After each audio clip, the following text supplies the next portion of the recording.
This is a video on how to fit the Biposto boost valve for the Abarth. The reason I'm doing this is because the boost is fluctuating on high boost. So I've got an aftermarket intake here, which is going to make it a lot easier actually. But if you can see, that's the standard boost solenoid there. So we're just going to take this elbow off, take the old one off, put this on, and hopefully jobs are good. So the first step is obviously to take off this intake. This is the Aura high intake, which is really easy actually. So it's got one screw there to undo the Jubilee clip, and then it will just pull off. And I've got a Phillips head screwdriver, not so helpful. So now that I got an actual flathead screwdriver, I was able to undo that Jubilee clip, and now it should just wiggle off. Obviously, if you've got a standard intake elbow, you'll find this probably more difficult.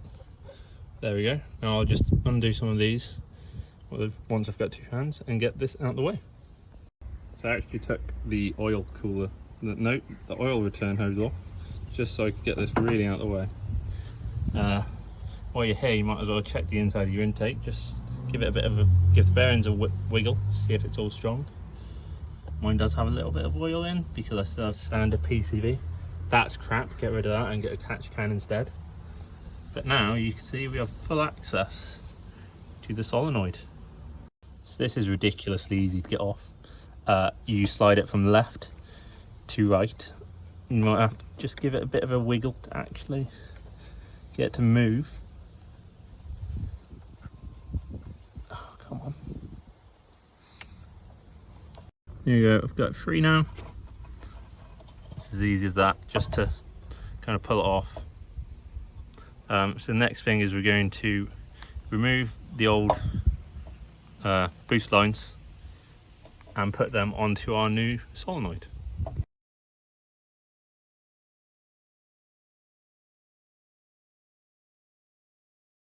So what you're going to want to do is go from pipe to pipe. So that's the one pipe going to the new solenoid that I took off one by one.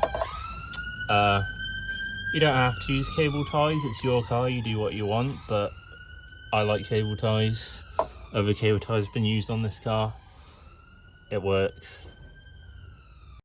I'll admit fault before someone points it out. I actually had the pipe on the wrong side. Make sure you get them on the right side. So I know it's going too well. So I was removing another pipe off this one, and the whole thing just snapped off into this. So just be careful for that. I mean, I literally just cut the hose a little bit further down and it'll work. But if you are doing that, don't cut off too much hose. This is the last bit, tricky bit. To pull the wiring off, just push down on the metal pin in the middle and then kind of pull it. It's hard to show you without two hands, but just push down the middle pin and pull away from the clip. So once you've got all your pipes and clips and whatever are back on, you're going to look for where it was before. Then instead of obviously sliding left to right to get out, slide it right to left to get in. And it lives there. Nice and happy. It's not going to move about. So I suppose the last thing is just put the intake back on. As I say, if you've got a standard air box and intake, it's going to be a bit harder to do this bit. But if you've got an Aura high and no air box, you're going to be golden. So there we are, intake back on, and we're all good to go. Time to go test it. But yeah, if I can sort this out, then anyone can, I think. Also, where's the packet gone?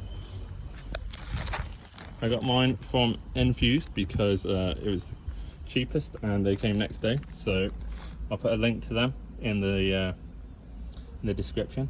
I didn't use any sockets, so ignore those. But yeah, hope this helped everyone.